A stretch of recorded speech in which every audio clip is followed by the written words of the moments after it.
I don't know how we found this, but we did on YouTube, and we kind of liked it.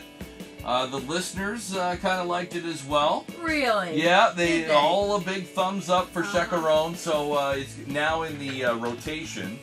The Morning Drive with Mike and Lisa, well, we do it every day. We really like to think it's a fun show, an informative show. We love doing it, you know. It's one of those things where you come in and you feel like you're hanging out with your friends.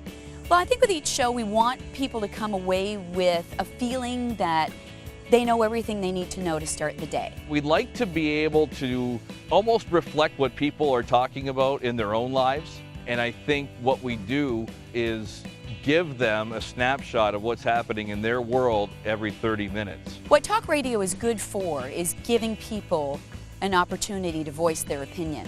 When people want to be heard, they'll let us know in one way or another. It's always fun to get feedback from the listeners, and we encourage that, whether it's through Twitter or Facebook, a phone call. I think the best thing about radio is the immediacy you get from it. If something happens, if breaking news happens, if something happens, we can get on it right away. It's not like other mediums where you have to sit there and read it, or you have to sit there and watch it. Radio's great because you can be out in the yard, you can be in your car, you can have it just on in the background while you're having coffee, and I think that's where radio really shines. Well, it's an interesting partnership we have, and I always like to explain to people that it's not something that can be created.